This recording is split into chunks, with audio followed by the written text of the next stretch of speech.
Welcome to online platform of Santosi School. We are discussing the chapter number 1st, the chapter number 2nd of economics, sectors of Indian economy, and we discuss the distribution of various activities and primary, secondary and tertiary sector. Today we discuss the following topics. Okay.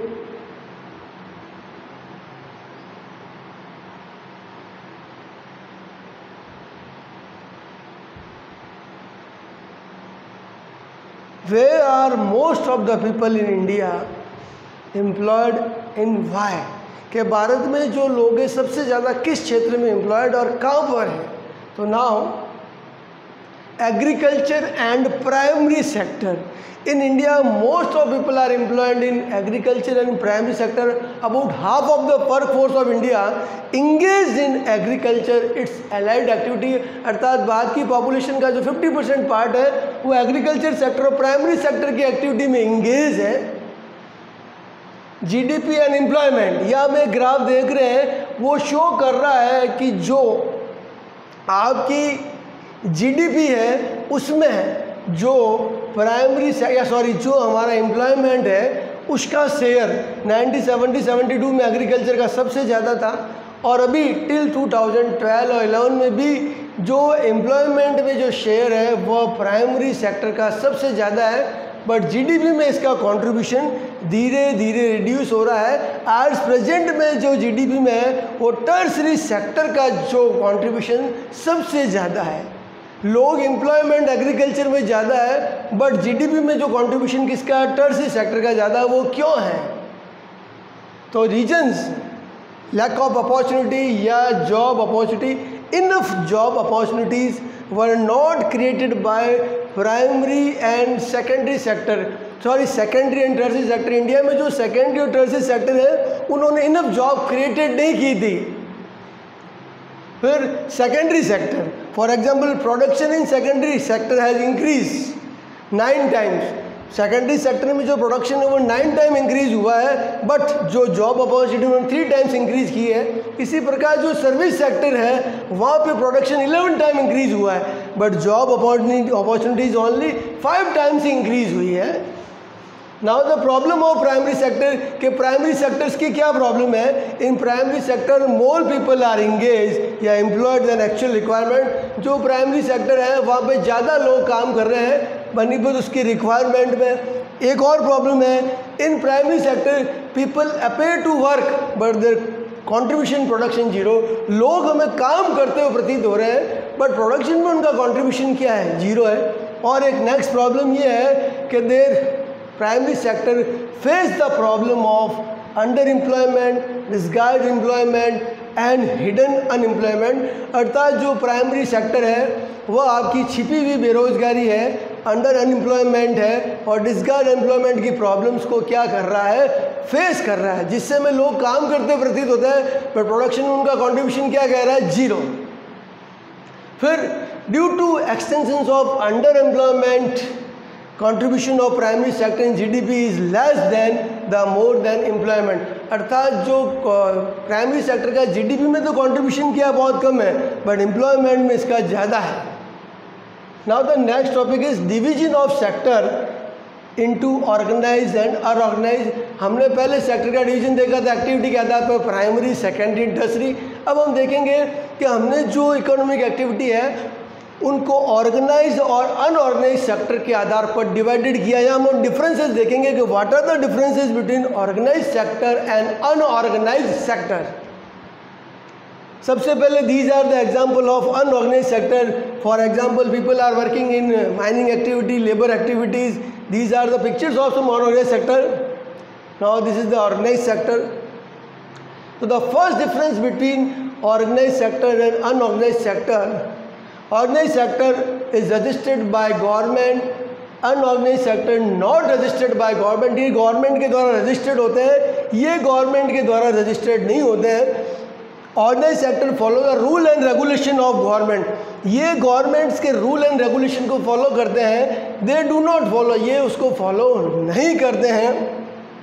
In this sector worker get the job security. जो worker उनको job की security होती है तो उन्हें कभी भी निकाला नहीं जा सकता है. Worker do not have job security. There are lot of differences. Now the 4 differences, working hours are fix. जो आपका ऑर्गेनाइज सेक्टर है वहाँ वर्किंग आवर फिक्स्ड है, यहाँ पे वर्किंग आवर अनफिक्स्ड है. फिर worker get the regular salary. जो ऑर्गेनाइज सेक्टर है वहाँ पे वर्कर को रेगुलर सैलरी मिलती है, अनऑर्गेनाइज सेक्टर में सैलरी रेगुलर नहीं मिलती है. In organize sector term of employment are fixed. इसमें जो टर्म ऑफ एम्प्लॉयमेंट की जो टर्म है वो रेगुलर होती है और इसमें जो टर्म ऑफ एम्प्लॉयमेंट है वो इर्रेगुलर होती है. Worker gate paid leave.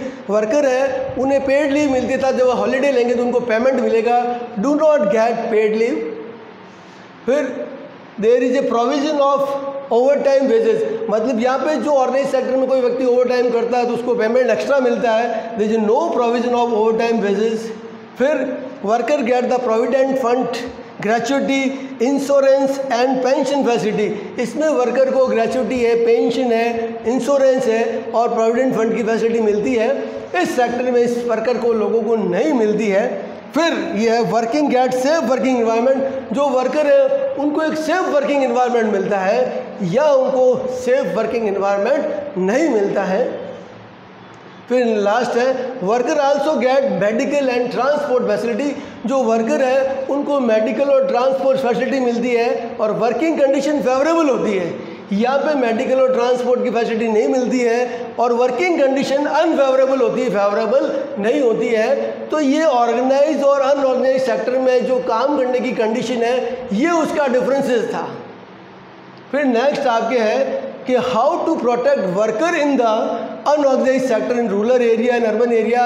अर्थात रूरल और अर्बन एरिया में जो अनऑर्गेनाइज सेक्टर में लोग वर्कर काम कर रहे हैं उनको हम कैसे प्रोटेक्ट कर सकते हैं, उनके राइट्स हम कैसे प्रोटेक्ट कर सकते हैं. तो in rural area like small and marginal farmers, landless labour या labour, cobbler, carpenter, blacksmith, these are work in unorganized sector और they can be protect. सरकार इनके राइट्स कैसे प्रोटेक्ट कर सकती है. देखिए first, government providing law at low interest rate. Government उनको लोन प्रोवाइड करके लॉ इंटरेस्ट रेट पर. फिर प्रोवाइडिंग एग्रीकल्चर इनपुट्स, ठीक है, लाइक फर्टिलाइजर, पेस्टिसाइड, सीड्स है वो भी सब्सिडाइज है लॉ प्राइस पर. गवर्नमेंट उन्हें एग्रीकल्चर इनपुट में सीड्स, फर्टिलाइजर और पेस्टिसाइड्स को लोअर प्राइस पर प्रोवाइड करके भी उनके राइट्स को सेव कर सकती है. फिर providing proper storage and transportation facility. Government also provide proper storage and transport facility and providing market outlet for sale of product. अलग अलग जगह मार्केट ओपन करके ताकि वहाँ पे फार्मर अपने प्रोडक्ट को सेल कर सके. Now the in urban areas, urban area में कौन कौन से लोग हैं जो काम करते हैं अनऑर्गेनाइज सेक्टर में. स्मॉल स्केल इंडस्ट्री के worker, construction worker, rag pickers, फिर हेड लोडेड मतलब जो भार बोझ ढोने वाले लोग हैं, रिक्शा वाले, गारमेंट्स मेकर, स्ट्रीट वेंडर. ये जो है अनऑर्गेनाइज सेक्टर में अर्बन एरिया में लोग ये काम करते हैं और इनके अपन कैसे प्रोडक्शन कर सकते हैं. Providing loan at low interest, same है, इनको भी लॉ रेट पर इंटरेस्ट रेट प्रोवाइड करके. Giving support for marketing output, market की फैसिलिटी प्रोवाइड कर कर. Proper availability of raw material, इनको प्रॉपर रॉ मटेरियल की प्रॉपर अवेलेबिलिटी प्रोवाइड कर कर भी हम अर्बन एरिया में जो वर्कर है अनऑर्गेनाइज सेक्टर में काम कर रहे हैं उनको हम सेव कर सकते हैं या उनके लिए फेवरेबल कंडीशन क्रिएट कर सकते हैं. Now the classification of sector on the basis of ownership. मालिकाना हक के आधार पर भी हमने सेक्टर्स को 2 भागों में बांटा है, public sector and private sector. यहाँ पे प्राइवेट लिखा हुआ है और पब्लिक सेक्टर की जगह गवर्नमेंट लिखा हुआ है. तो जो भी पब्लिक सेक्टर है वो गवर्नमेंट के सेक्टर ही है. तो public sector which our own, control and manage by government is called public sector. अर्थात वे सेक्टर जो गवर्नमेंट के द्वारा कंट्रोल किए जाते हैं, मैनेज किए जाते हैं, एडमिनिस्ट्रेट किए जाते हैं, उन्हें पब्लिक सेक्टर कहते हैं. यहाँ पे एग्जांपल लिखा हुआ है, बेल है, भारत पेट्रोलियम है, इंडियन ऑयल है, इंडियन रेलवे है. These are the example of public sector. अब इनका जो मेन एम क्या है, पब्लिक सेक्टर का मेन एम है not earn the profit, public welfare. इनका जो मेन एम है प्रॉफिट को अर्न नहीं करना, पब्लिक वेलफेयर को करना. ये एग्जाम्पल है BSNL, Indian railway, ONGC, air India. और public sector helps to reduce the economic inequality in society. अर्थात जो सोसाइटी में difference between rich and poor increase हो रहा है उसको पब्लिक सेक्टर क्या कर सकती है, रिड्यूस कर सकती है. Now the private sector, those sectors which are owned, managed, administered, controlled by individual and group of individual are known as private sector. ये example है टाटा है, रिलायंस है, ITC है, SDFC है. These are the example of private sector. इनका main aim क्या है? Earn maximum profit. The main aim of public sector, private sector is earn maximum profit. ये एग्जाम्पल है. और ये जो सोसाइटी में जो इनकम का डिफरेंसेस है उसको एक्सपांड करते हैं. It mean they increase the difference between rich and poor in the society.